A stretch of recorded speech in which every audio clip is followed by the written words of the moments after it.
Hello again, my name is Dennis Baker. I am the Business Program Director, as I made an announcement to the in-house audience. And now for those watching, we're changing the name of LifeRaft to The Business.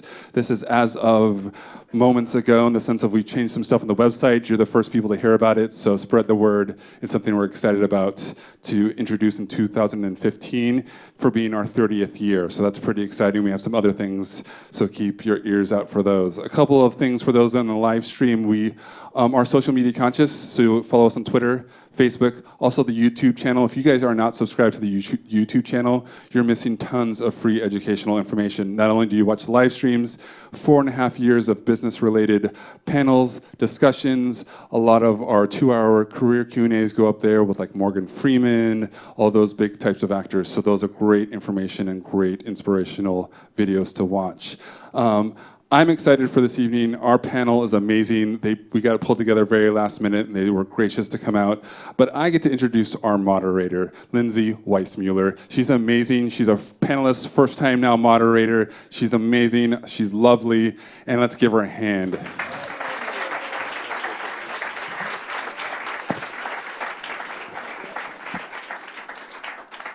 Thank you all for having me. I'm so excited to be here, and I'm excited for you all to hear what our panelists have to say and their answers to my questions.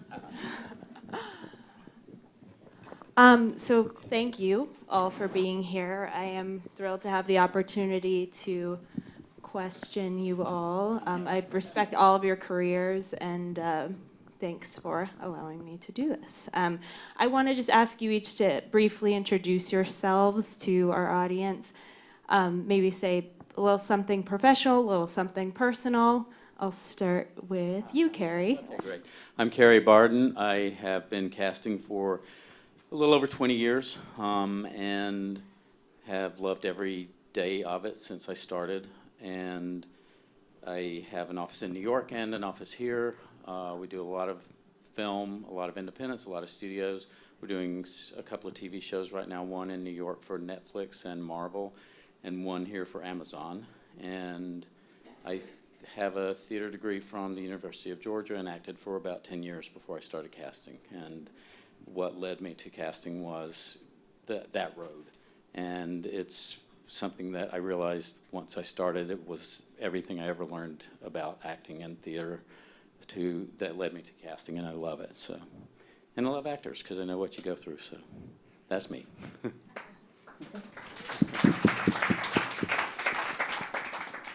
Hey, I'm Rich Delia, and I have been casting for about 7 years. I was fortunate enough to get my start with the amazing Carrie Barden. And before I started casting, I was an actor as well, and I just wanted to say that I, as an actor in New York and also in Los Angeles, visited and frequented many SAG Foundation meetings and organizations. I always found it a super helpful group. I think it's an amazing, amazing thing that you guys are here and amazing work that you guys do. And I still kind of consider myself as an actor inside. I think once an actor, always an actor. I use it every single day in my job. And the biggest joy of my job is getting to work with you guys. So that's it. Hi, I'm Angela Dimo, and I've been working in casting for about 11 years now. It's crazy to say that. And I got my start with an amazing mentor named Denise Chamian, who's still casting. And I've had my own company now for about 5 years. And I've always worked in LA, and I kind of fell into it. I was working at an agency and realized really quickly that I didn't want to be an agent. And just started working in commercial casting and fell in love with working with actors and started interning in feature casting and, kind of found my calling. I just was very lost before I found casting. And when I started working in the feature office, I knew it was what I was meant to do. And I love actors. And yeah, that's me. Hi, I'm Richard Hicks, casting director for film, television, and theater, depending on what jobs come my way. I've been doing it for 20 years. I used to be a theater actor as well.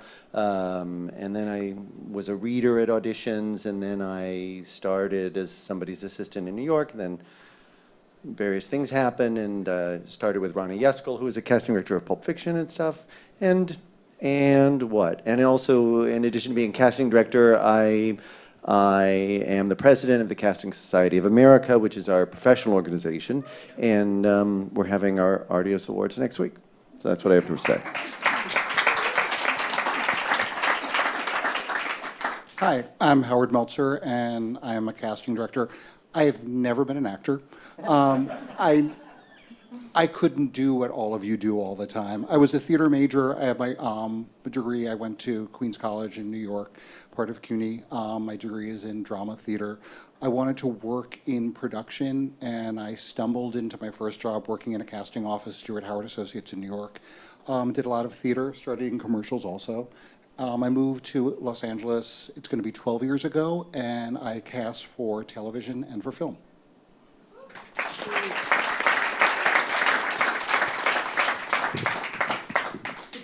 So I want to start with a question for you, Kerry. Technology and culture have really transformed the landscape of the industry. How has the role of the casting director changed or transformed with it? Technology has actually been a boon for us, because we used to get, hard copy submissions, and would have to go through those and file them in alphabetical order and then pull the list. So our office is a lot cleaner now. We're also able to see a lot more auditions, a lot more work of actors. We can get self-tapes from anywhere in the world. And so it's really kind of made everything a lot more accessible. For most of the films we do, we get tapes from London, from Australia, from everywhere in the world. And sometimes we have Skype auditions for, callbacks with directors who are not in town. So it's really streamlined everything for us. We had, for Pitch Perfect, the producer was shooting, Liz Banks was shooting a movie in North Carolina. Jason Moore was already in Baton Rouge doing location scouts, and so once we had cast Anna Kendrick, we had chemistry reads with 3 actors, and we set up 2 computers, one for Liz and one for Jason, and Anna had to read with these 3 guys, and then they had to get their feedback from the computer. So, but it worked, But it's that kind of thing, and like for August Osage County, Benedict Cumberbatch put himself on tape. And Richie and I watched the tape and told John Wells to look at it, and then obviously after that he fell in love with Benedict and we cast him. So it's a really great tool. The technology has really made things so much simpler, and it expands our pool of talent. Have you faced any resistance to casting actors off tape, or does it happen more and more? Not really. I mean, it's better if you're in the room with the creative team so that you can get a sense of, the tone of a project, and you can work, hand on hand, hand in hand with someone. But no, there's not a lot of resistance, no. And it's easy to give feedback, from a tape. You can call and say, okay, they did this, they should try it this way. It's pretty immediate. Not as immediate as being in the room, but it's pretty immediate.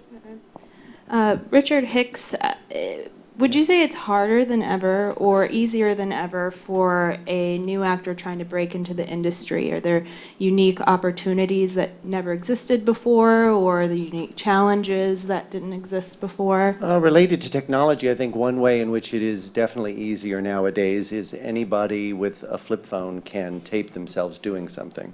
And when I go through submissions, sometimes on Breakdown they have a little actor slate, and while it doesn't tell me how they're going to act in the part, I get a general sense of them, and I can quickly kind of get a feel for them.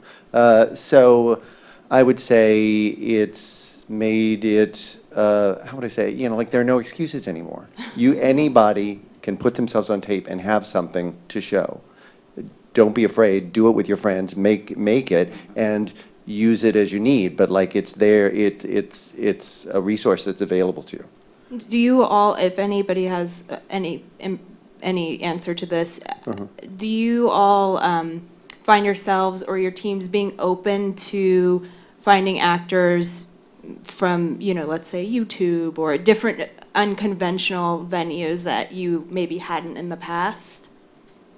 It really depends on the project, because but it's also easy to watch anything on your computer while you're sitting at your desk, So if you have a reel, and like Richard was saying, it's on the breakdown site, and it's easy to Or it's click on that. YouTube. You could put it on YouTube. Or YouTube or anything. Yeah. But yeah, there's a lot of really interesting stuff on YouTube. So it's a fun resource. Funny or Die is fun to watch, and find people for. I also just speak to that for a second. I also think that a lot of the teams that I work with on a lot of independent films are very open to discovering new people who have never been seen. So that's very helpful in terms of, being able to post on Breakdown or YouTube or anything like that. Yeah. So it's exciting. And how do you find them when they are saying they're looking for them? In terms of the search? Yeah. Well, I'll do the post on Breakdown for reps, but I'll also open it up to actors access. Yeah. So even if you're unrepresented, you still have the same access to be able to put yourself on tape when I'm doing a wide search like that, which is national and international usually. I've actually found people as well through Facebook. A lot of times producers, social media now has such a reach that producers will say, can you find me that kid who's in that viral video, or this person who does this, or Yeah. and Girl from how am I Chandelier. going to find them? He's not Sometimes they're not even represented, represented, right. so And I'll go on that's when you Facebook and type become in their name creepy. and send them a message. Right? You get to be a stalker. Yep. A little bit. How creepy are you? So along those lines, Howard, I know you tend to cast, and Angela as well, a lot of young people. Where are your go-to places to find new talent? Do you just do a lot of pre-reads? Do you, find yourself late at night scouring the internet? Do you go to improv shows, plays? What's your favorite? That sounded bad. It's a little personal. That sounded bad. Yes, Angela, do you stalk Facebook for young I really don't talent? want to give up all my secrets on my stalking here, but It all depends on the project and the luxury of time that I have. If I'm casting a pilot and I know I have 10 weeks, then and it's shooting in LA, of course I'm going to look in Los Angeles and put breakdowns out all over the country, and obviously in major cities like New York and Chicago. In Atlanta, Dallas is a huge market, but I also scout all over the country and teach all over the country, and I'll go through my files and look at someone who I might have thought was something interesting about them or special, and that was when she was 8 and now she's 12. And I'll have her go on tape, and I'll have kids go on tape all the time. I do Skype callbacks with actors so I could be able to give them notes and work with them, and I've cast a lot of actors that way. So it's not only limited to just being in Los Angeles. that's mainly the same for me. I will be doing tons of pre-reads while simultaneously collecting self-tapes from all over the place, and going back through files of actors I've tracked for years, from generals or different conferences that I've spoken at or done readings at.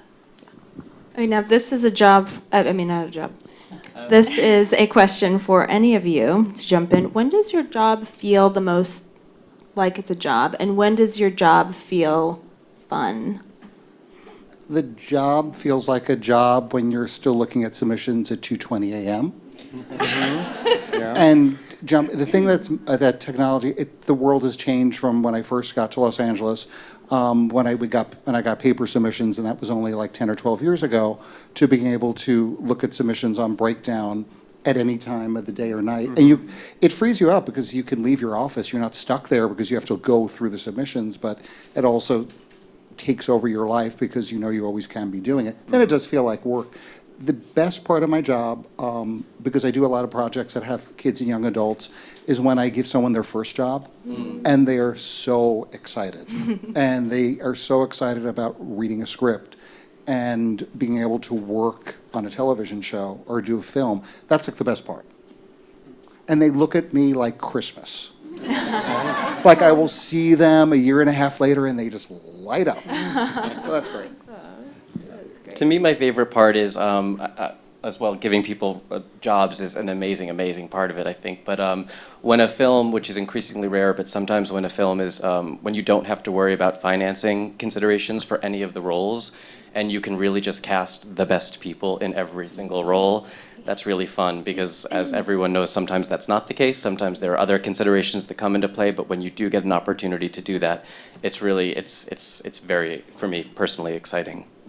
My favorite part is when I'm doing auditions and I look in the actor's eyes and, you know, something amazing happens, or they fully inhabit the part, or, you know, they take your breath away, and I'm looking right into it. You know what I mean? That's the best part for me. The worst part is when you have to talk with an agent who's, or not worse, but one of the times and when it feels like a job is when you're talking to an agent who says, you should see them, they were in this thing. Yes, but they're not right for the part. Yes, but they were in this thing. You know, we're having two different kinds of conversations. You know, like, my job is to figure out how to make how to come up with the best fit of actor and role, and their job is different. Their job is to get them in the room. My time be damned.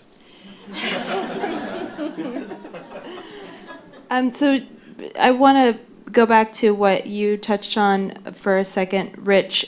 How do you find the balance between getting a cast that's creatively right for roles and a cast that's going to get your film financed or get your film to make money? Do you worry about those things, or do any of you find yourselves having to worry about those things more so now than in the past, with so many indie features all over the place? I just worry about it. The only time I really get worried is if I feel like whomever it is, producers or whomever, are pushing someone that I truly feel is creatively wrong for the role and is going to damage the project. But a lot of times, you know, lots of considerations. Casting is so collaborative, so lots of considerations come into play. And if someone's pushing someone that I'm like, well, that might not be my ideal person for the role, but they're going to get the movie made, and I think they will be good.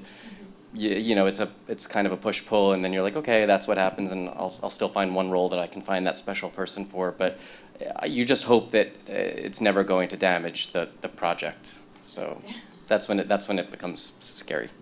I have a hard time dealing with the financing question when it's you know, when it's so bald, you know. But what keeps me going with it is my theory is, if you make something amazing, if you make something true, if you make something authentic, then people will want to see it, because it looks like the power is in all of the Hollywood hooey. But the Hollywood hooey doesn't exist without millions of people around the world being moved by what actors do and by the power that generates. And so I see my job as trying to create the best version of this thing so that it will have the best likelihood of being good and therefore successful.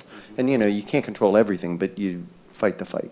It's an interesting challenge every time for that kind of paradigm of trying to satisfy, you know, financial needs and the artistic needs. And usually the actors that are, you know, on those lists, you know, that are meaningful to producers are good actors, or they That's wouldn't true. have gotten that far. Yeah. And like Rich said, it's great when you don't have to worry about that.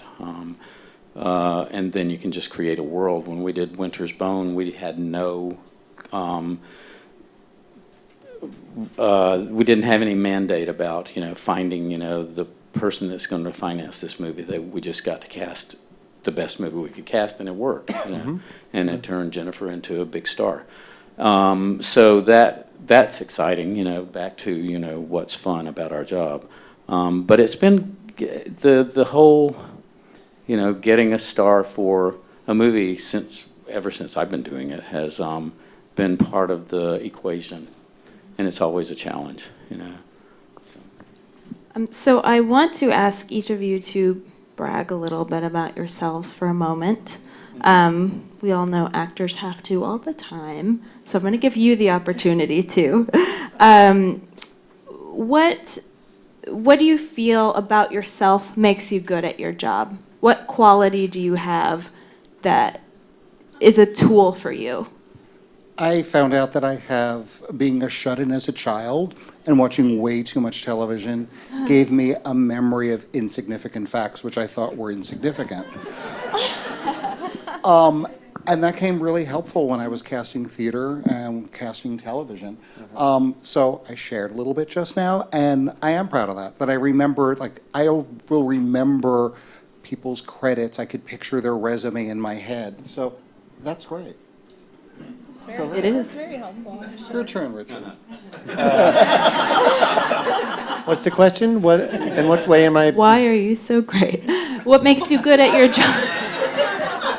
What makes me good at my job is a ferocious commitment to trying to make something good, a work ethic that will grind it out and get it done, and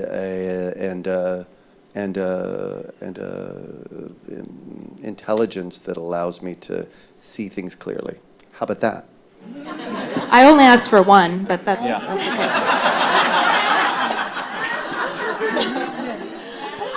Okay, I'll go. Well, I think I know I have an enormous amount of empathy for actors. I really admire what you guys do, and I've acted in high school because it was one of the only creative things to do, but I was terrified, and I continue to be terrified for you. I like to be behind the scenes, and so I know how hard it is to go in that room, and I just try to make it the most friendly, comfortable place, and I also just try to be brave in my choices and in actors that I believe in, and always push and fight to get those choices. So, yeah. I have an oddly pretty photographic memory with faces. So it's ever been since I was a child. So it's kind of disconcerting sometimes to people if I meet someone one time, 7 years later I can see them and say, "Oh, we met on the street corner that one time," and they sometimes think I'm crazy. But it's very helpful in casting because oftentimes people will say, you know, if I see a face, I remember it. And in our job specifically, so much of it is, I think, you know, being able to pull that from the memory bank and, oh, that person in that role in that film. And so I find that I utilize that skill a lot. I think what makes me good at what I do is that I love it. I love going to work almost every day. And like Howard, I was a sponge as far as television and movies were when I was a kid, and watched everything I could watch, and knew that since I was a kid, knew that this is the business I wanted to be in. And so I pursued it, and I am. So. Angela, I want to ask you, what's your approach to the directing part of being a casting director? When you are in a room with somebody and you see potential and you want to get a performance to a certain place, what's your way of communicating that? Where do you start? Well, hopefully I've had the advantage of meeting with the director or being in a session with the director first, so I kind of know what he or she is trying to accomplish out of the scene. But I just try to be very collaborative and, you know, see the actors take first, and then kind of just try to guide them in terms of if the motivation is completely different than how it's written, which sometimes is the case, and it will completely change, and it'll be, you know, written one way, and the director or producer wants something completely different. I just try to be a guide. Certainly never give line readings, but just kind of, you know, guide towards whatever tone or objective we're trying to accomplish. Does anybody else have anything to add to that? It all depends on the project. If it's television, the last person that comes in is the director. So depending on the project I'm working on, directors will rely on me to be able to bring the actor, cast them on the show, and have them have to direct them as little as possible. So depending on what I'm working on, because I do a lot of things with kids and young adults, I do a lot of directing and I do a lot of coaching in the room, and I guide them to where they need to be. If it's a veteran actor that I could just relax and I know they're going to walk in the room, read the sides, and knock it out, that's what we do also. Every role is going to be different.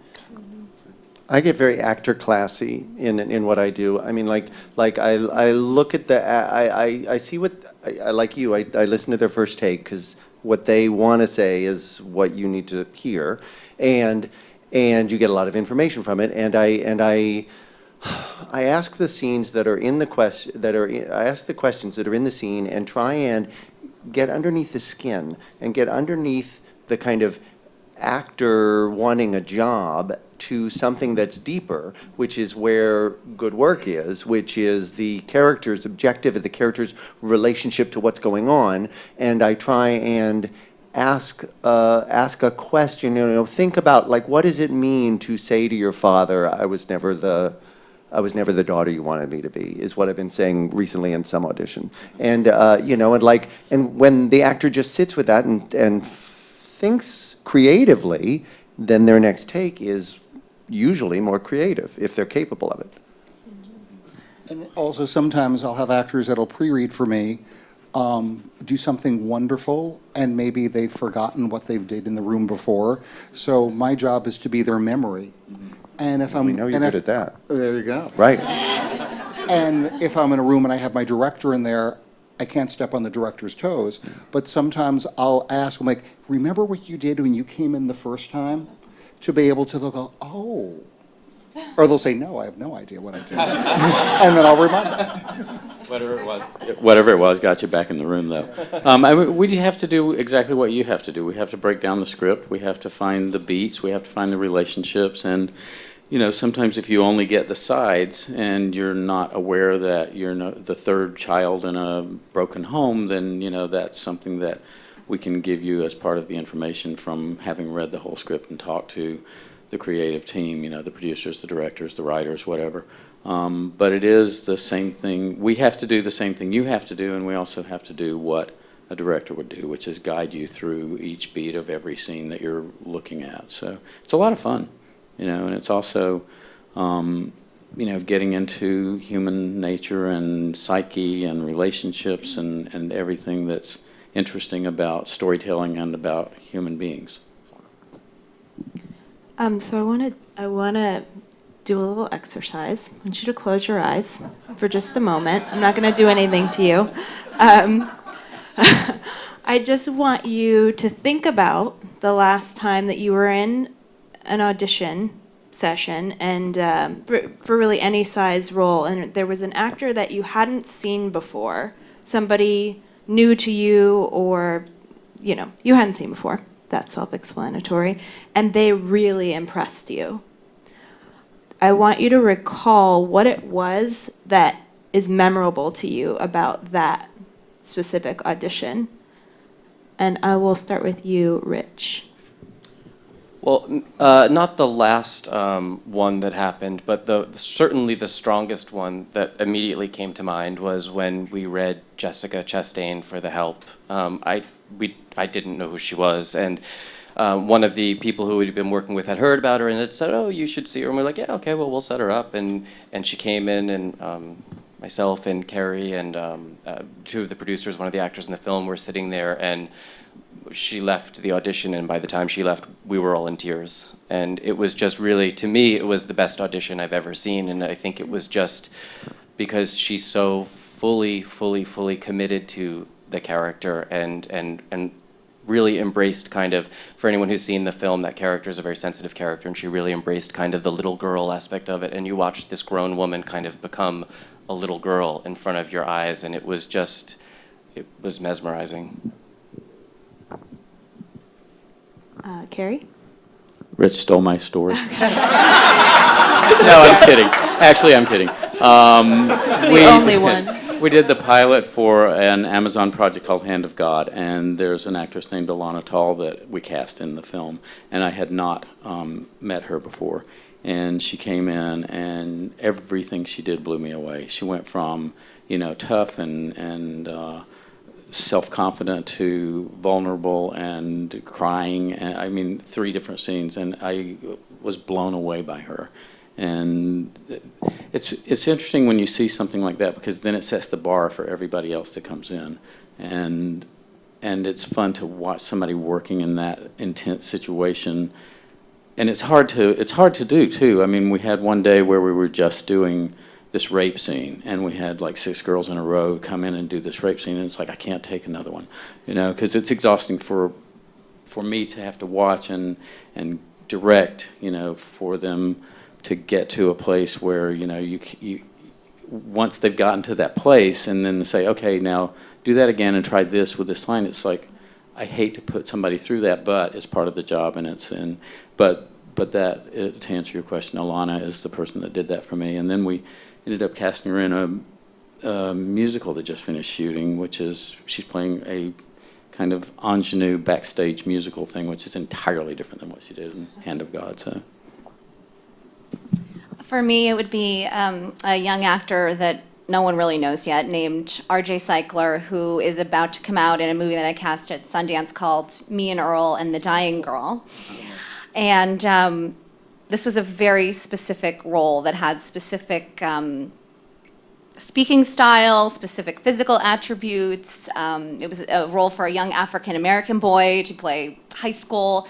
And I had done a search for about 6 months, and I had cast someone who then became unavailable 2.5 weeks before we were supposed to start shooting.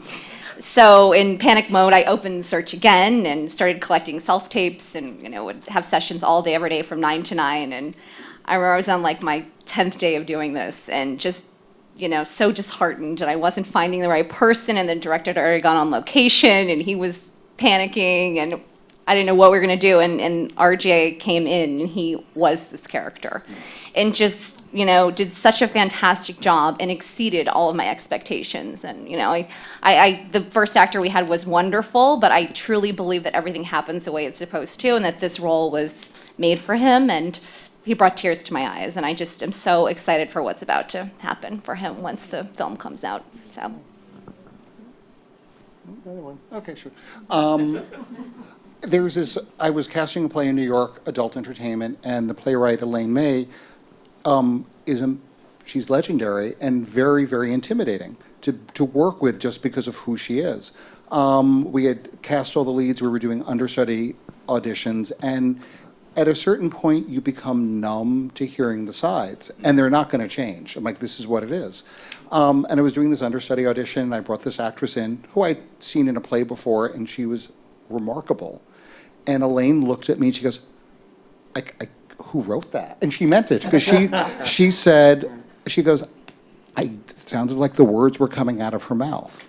And that was the benchmark for me when I do casting, because there's this, after doing auditions and auditions and auditions, we've all been there, there's this little magic moment where you forget that the actor is holding sides, and you forget it's this artificial place, and it sounds like that happened to them that day. And that's what, I'm like, I know I shoot for all the time. You can't ring that bell all the time, but we try. And I love when it happens. And I would say to this group, that's what you have the possibility to hit for when you go up for auditions. I mean, it's that level of letting it in you to let it come out with great freedom. The last time it happened to me was yesterday. Last night, night before last, I'm auditioning a bunch of 12 and 13-year-old girls, and everybody sounds like their mom coached them, and at that age when somebody's amazing, you're like, how do you get to be that?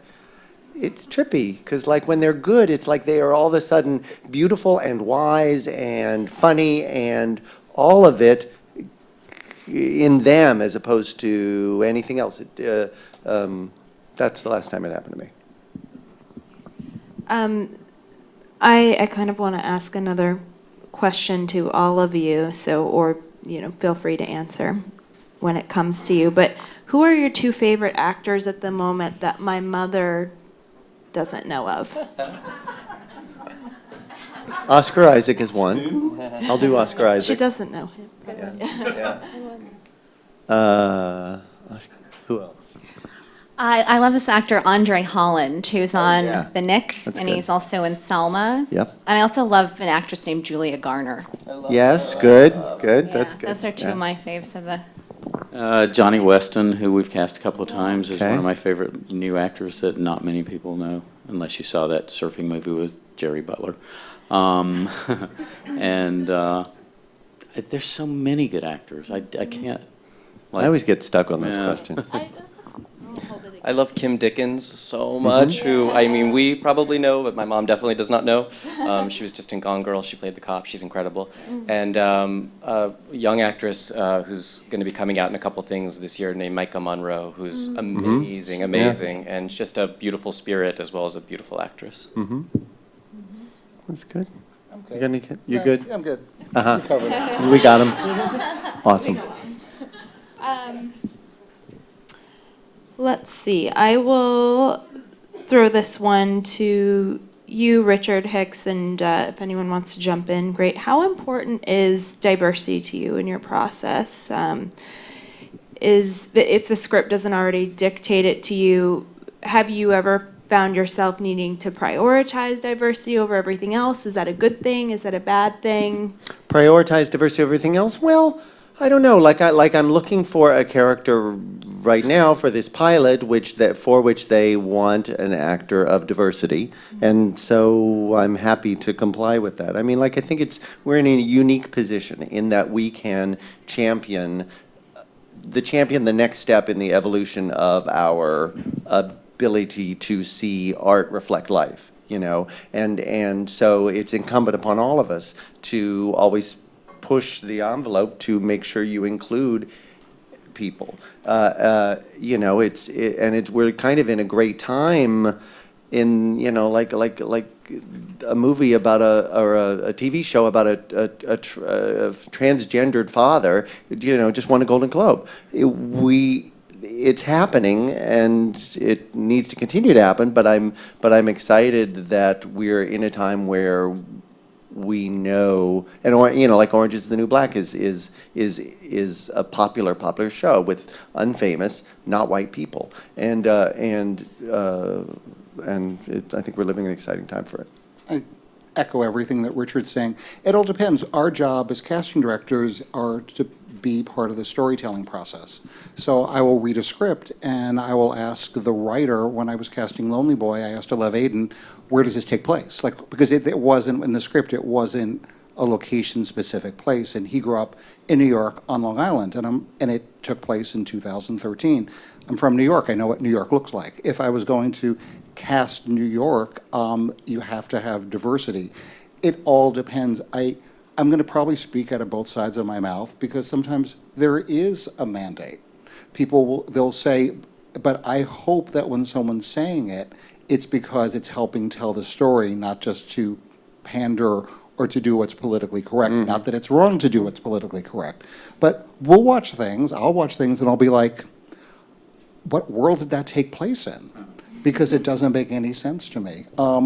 I've received these really wonderful, great words of wisdom. I cast a lot for projects on Disney Channel, and the instructions were that their audience is global, and their audience expects to see themselves on the screen.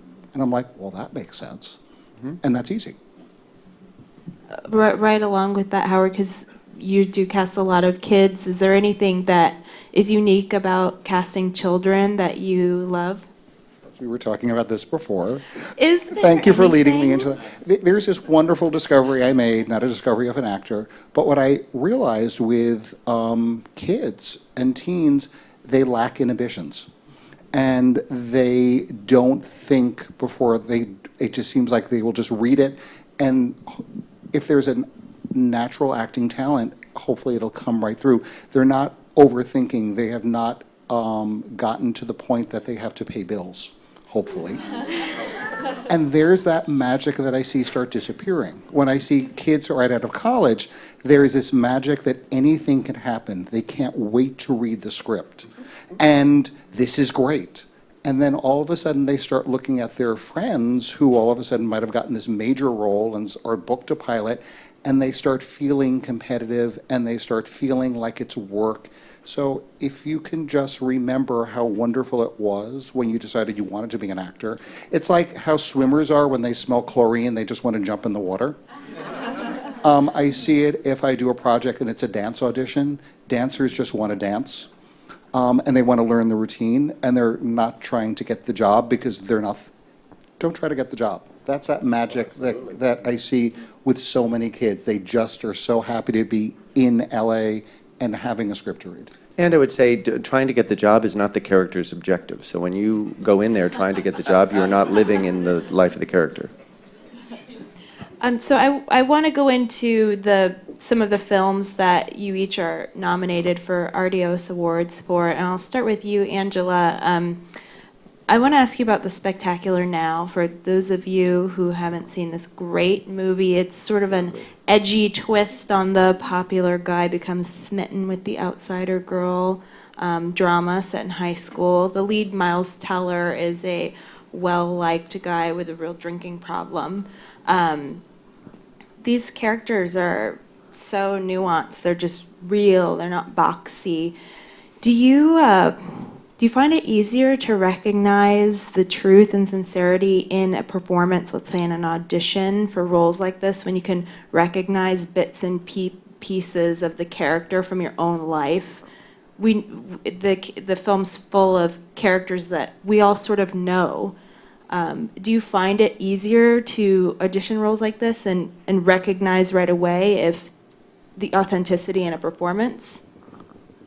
I find it exciting. The thing that I really loved about the script when I first read it is that the characters are very authentic. They're messy and they're teens. They don't apologize for it. There's the protagonist, as you said, is an alcoholic, and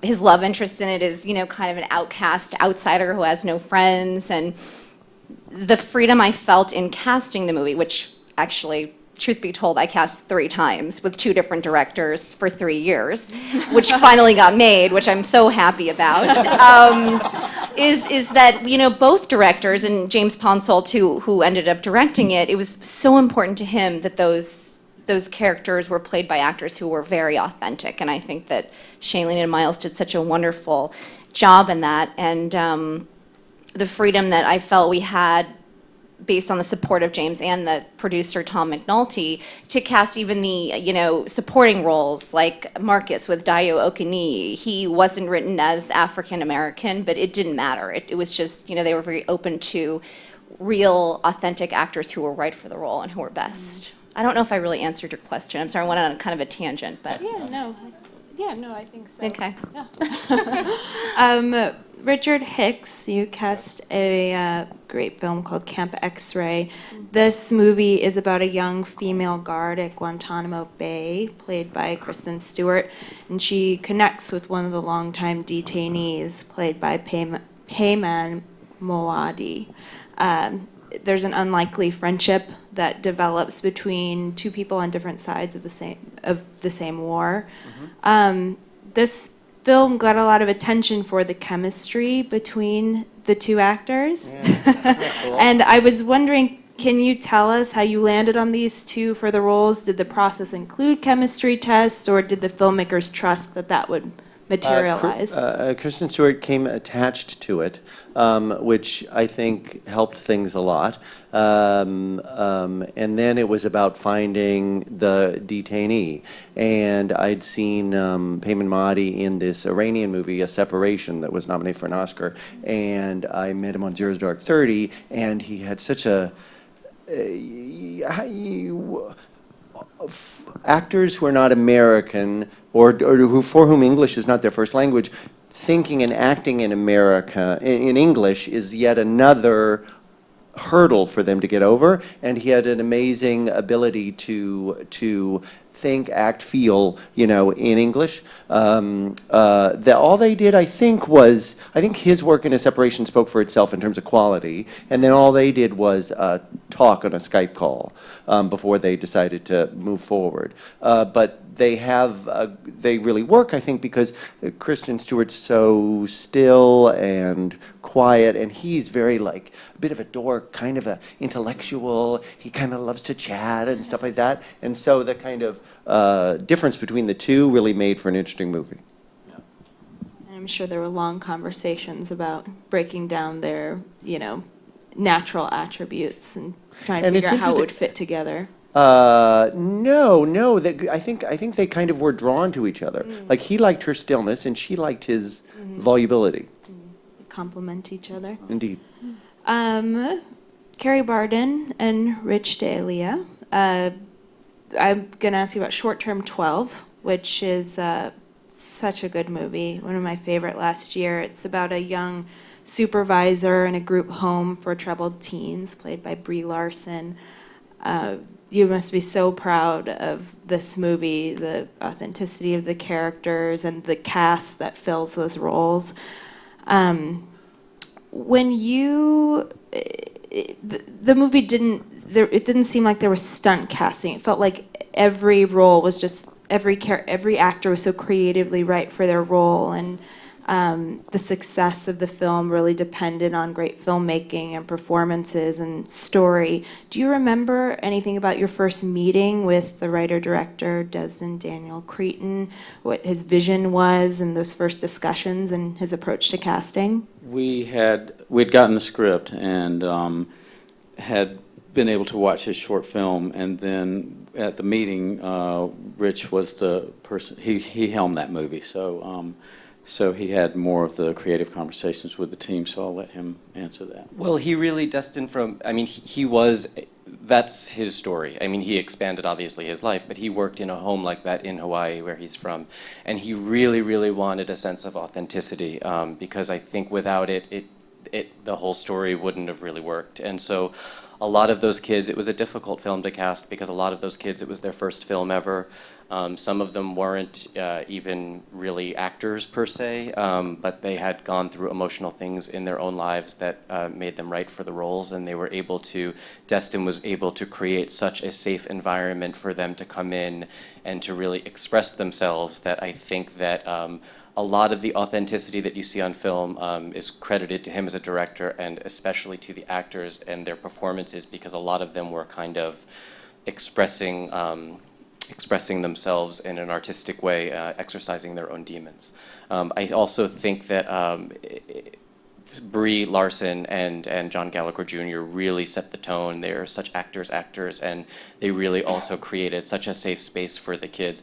I've had lots of conversations with the kids afterwards since the film has come out, and they all really became a family. And that film was shot on a shoestring budget at they got a group home, and they basically shot there, and they said that on everything you see on screen was all of the drama, and as soon as the camera stopped rolling, they were all just laughing and hanging out, and it was such a safe place for them to act and to create.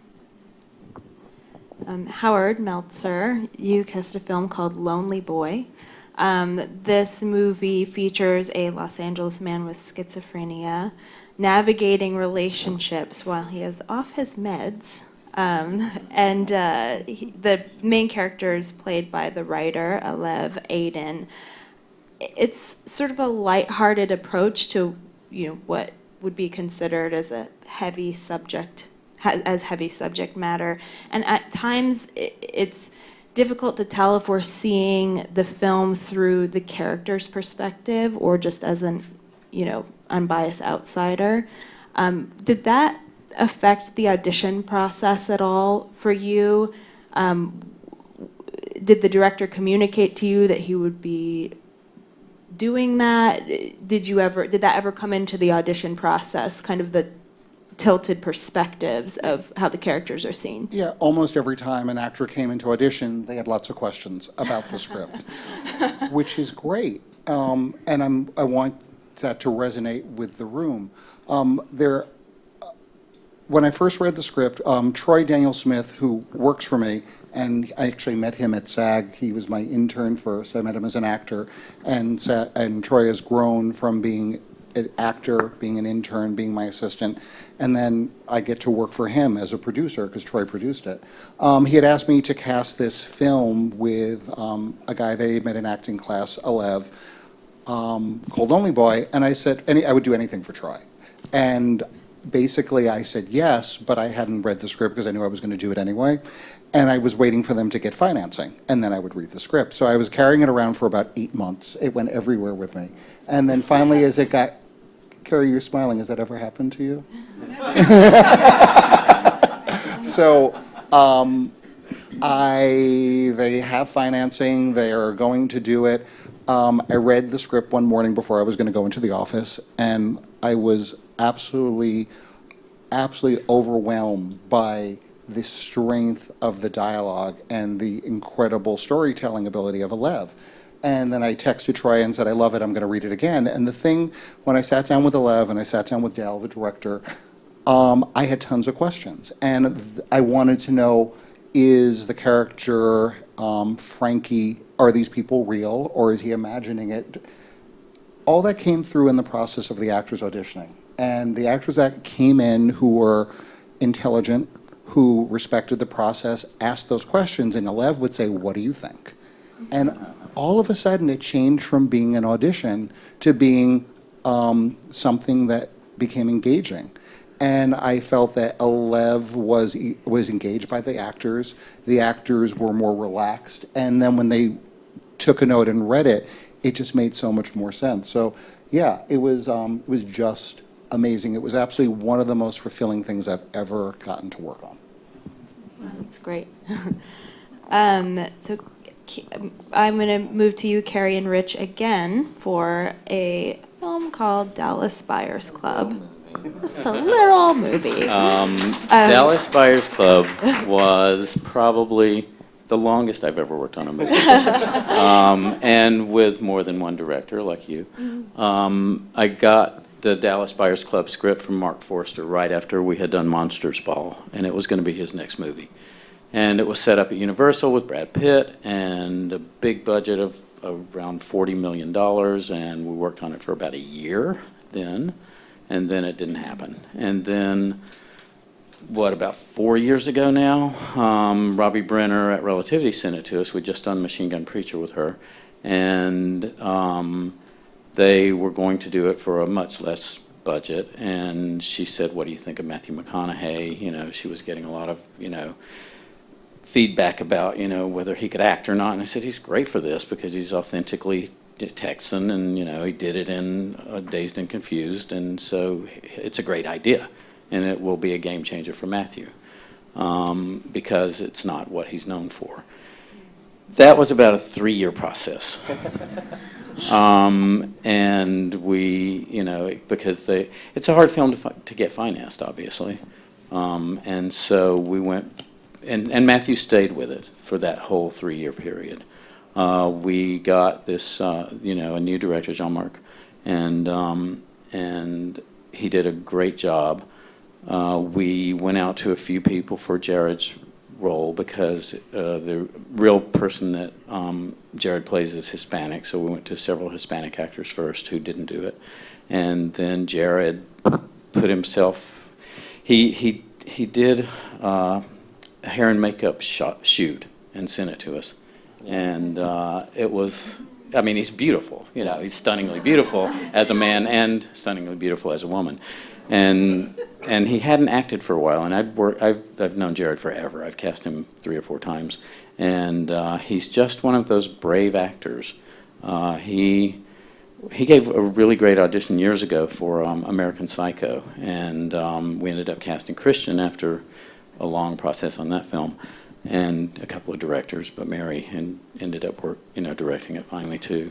But he was good, kind enough to play a smaller role where Christian chops him to pieces. And then after we got that set, we got Matthew and Jared set, and then we went over lists for Jennifer's character, and then we started the audition process for all the other roles, and did a lot of location auditions, and then a lot of auditions in LA. We did a few in New York, I think, but not very many. We didn't do extensive auditions. About 8 days before they started shooting, they lost about half of their money. And so they ended up having to cut the budget. I mean, the budget was cut. They had to cut the days down. And Jean-Marc said, I don't have time to do lighting setups, so I'm just going to shoot with natural light. And that was the right way. Like you were saying earlier, the movie is the right movie that got made. Because they were on such a tight schedule, unlike Laughing After Takes, Matthew and Jared had no time to drop character. So they were in character almost the entire shoot. And it shows. Jean-Marc said at Toronto, he said at the film festival when it premiered, he said, tonight is the first night I've ever met Jared Leto. He said, I always knew him as Rayon. Yeah. Well, it obviously shows, as Jared Leto and Matthew McConaughey both won Academy Awards for their performances in the movie. Does that feel like does that feel satisfying? Yes. I screamed like I won. I was like, yeah. It's great when somebody, it's great when anybody wins. It's great when, all 5 nominees are, nominated. But yes, it's great when a project that I've worked on is recognized by, the people in our industry with the top award. And especially that film, I think, because it was so difficult to get made and because of the nature of the subject matter and that it was so difficult, I think everyone that came to the film in every facet, from the producers and actors and casting and makeup, everyone really wanted to tell that story and to help tell that story, Ron Woodruff's story. So when I don't think anyone really thought it would become what it was. You never know when you get a film. Sometimes all the elements are in place and it doesn't work, and sometimes none of the elements are in place, it does. But with that one, I think everyone was pleasantly surprised by the success of the film. You both should have been nominated as well. Right along those Just lines. spectacularly done. It Right was along great. those lines. I'll throw this one to you, Richard. What are your thoughts on the recognition casting directors do or do not receive from the Academy, and why does this matter or not matter? I think it matters greatly. It certainly matters greatly to the casting director community to be seen as a fellow contributive artist to the movie making process. We are eligible for Emmys, which is greatly appreciated by us. But we've taken a major step forward in the last 2 years. There was a casting directors branch of the Academy which was formed, which was a real step forward for us. It's not the Oscar, but it's something that, speaking as the president of the Casting Society of America, I can say we are very grateful for.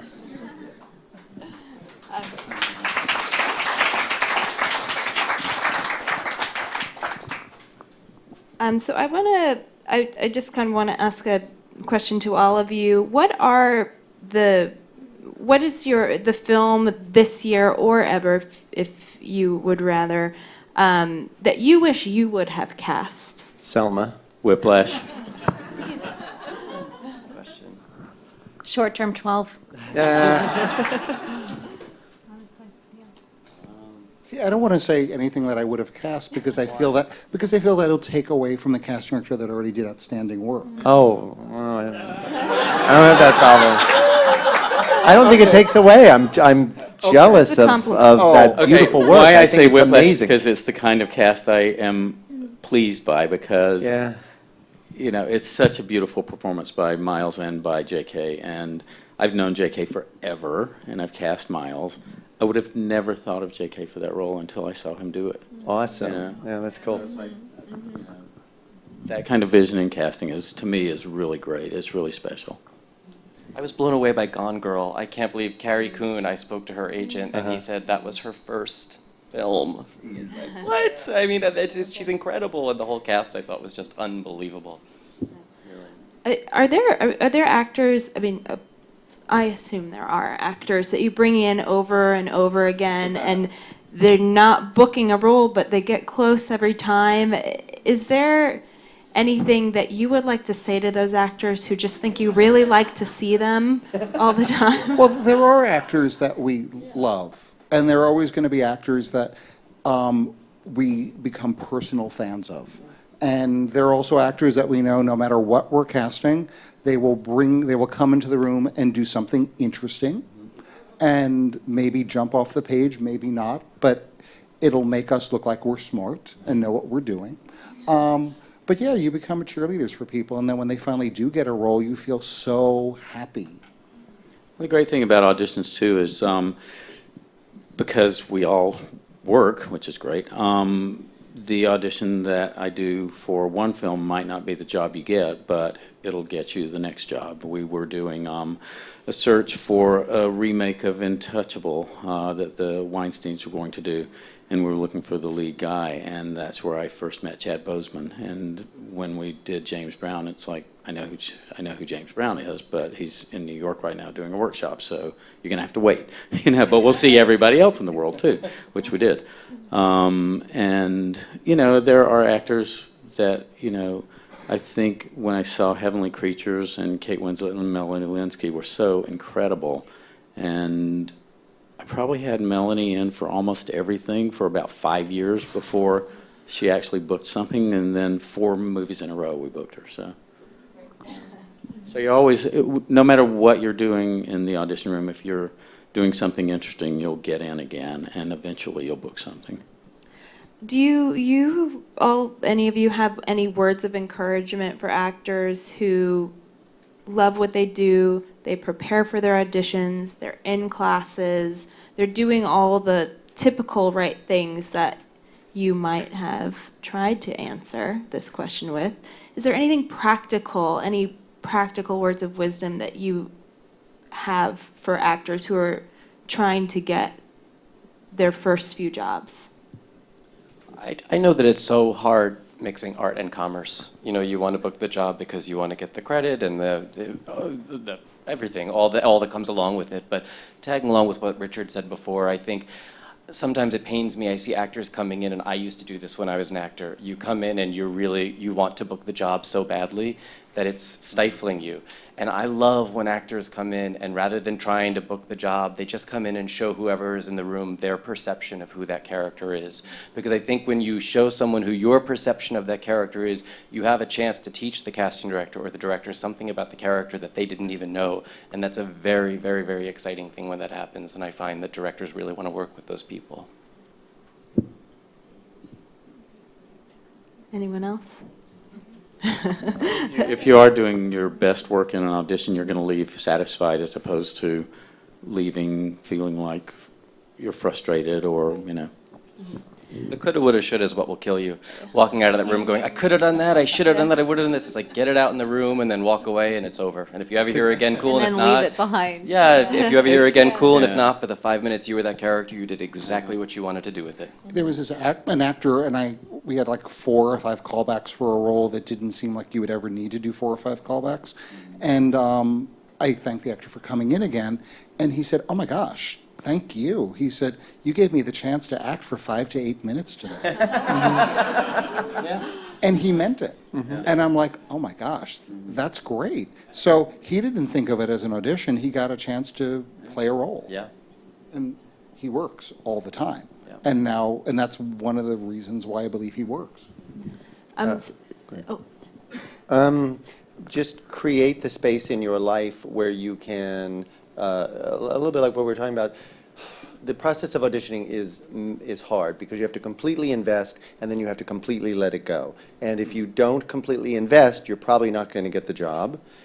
And yet, if you don't completely invest, and if you completely invest, you may still not get the job. But you stand a better chance. And letting it go completely is also required. So find a way to allow yourself to stay focused on the character's objectives and set your life up so that you don't define yourself by whether or not you've gotten that job, whether that's through connection with other people or feeling confident about your abilities. What serves people really long term is their relationship to how do you audition and not get work.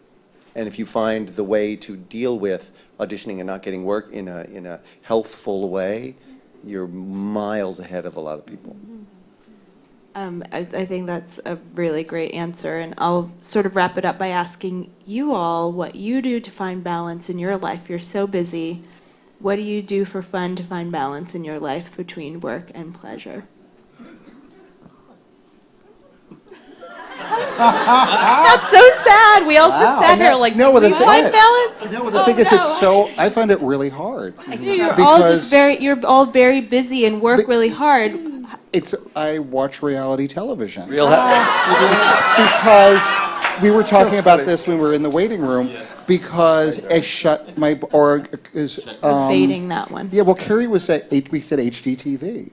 It's very relaxing, and what I don't do is I don't start doing homework, because when I end up going on the IMDb Pro, and I end up like looking up actors, and then I'm back at work again.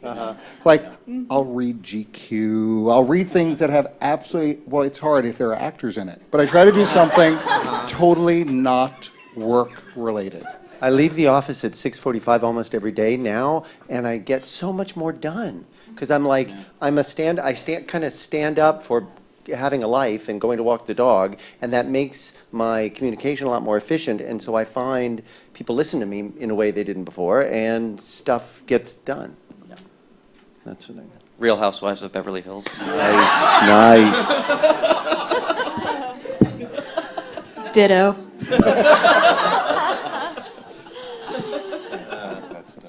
I read a lot, and I also watch a lot of TCM, so because I love old movies. HGTV. Yeah, and Candy HGTV, Crush. Yeah, it's a very good crush.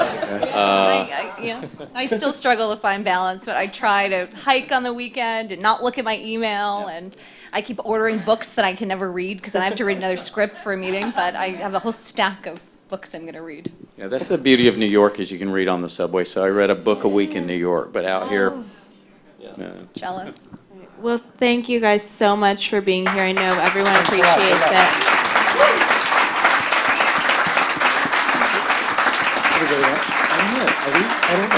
We'll make our exit. Thank you guys for having us.